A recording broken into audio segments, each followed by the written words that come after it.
నమస్కారం అండి. Colours of society YouTube ఛానల్‌కి స్వాగతం. దయచేసి మన ఛానల్‌ని సబ్స్క్రైబ్ చేసి, లైక్ చేసి, షేర్ చేయండి. ఇది 23వ తారీఖున అప్డేట్ అయిన న్యూస్ అండి. So, AIG hospitals Nandamuri Balakrishna వైద్య బులెటిన్.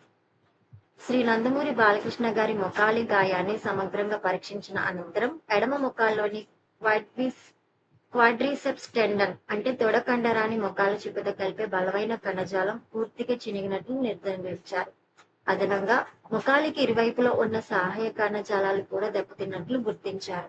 గాయం తీవ్రతను అలాగే ఆయన మొత్తం ఆరోగ్య పరిస్థితి పరిశీలించిన అనంతరం నిపుణుల బృందం శస్త్రచికిత్స చేయాలని నిర్ణయించింది. ఈ శస్త్రచికిత్సలో చినిగిన టెండన్ను తిరిగి మోకాలి చిప్పకు బిగించడం, దెబ్బతిన్న చుట్టుపక్కల కణజాలాన్ని మరమ్మతు చేయడం, అలాగే భవిష్యత్తులో బలంగా ఉండేలా పునర్నిర్మాణం చేయడం లక్ష్యంగా పెట్టుకున్నారు.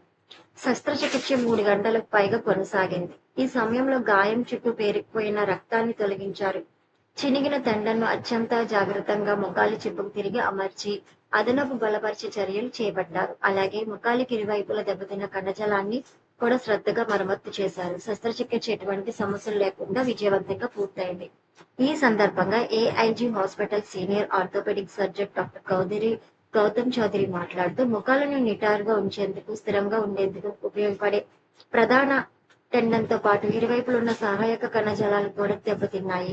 వాటన్నిటిని బలంగా, సురక్షితంగా పునర్నిర్మించాము. శస్త్రచికిత్స అనుకున్న విధంగానే విజయవంతంగా పూర్తయింది. ఇకపై మా ప్రధాన లక్ష్యం ఆ మరమ్మతులను రక్షిస్తూ క్రమబద్ధమైన పునరావాస రీహాబిలిటేషన్ కార్యక్రమం ద్వారా ఆయనకు పూర్తిగా కోలుకునేలా చేయడం.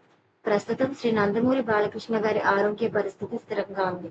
శస్త్రచికిత్స అనంతరం వైద్యుల పర్యవేక్షణలో ఉన్నారు. ఆయన కోలుకునే పురోగతిని బహుళ విభాగాల వైద్య నిపుణుల బృందం నిరంతరం పరిశీలిస్తున్నారు. ఆయన ఆరోగ్య పరిస్థితిని బట్టి దశల వారీగా పునరావాస చికిత్స రీహాబిలిటేషన్ ప్రారంభిస్తారు. ఈ వార్తా సమాచారం అనేది నేను వెబ్సైట్ లో తీసుకున్నానండి, సోషల్ మీడియా ద్వారా.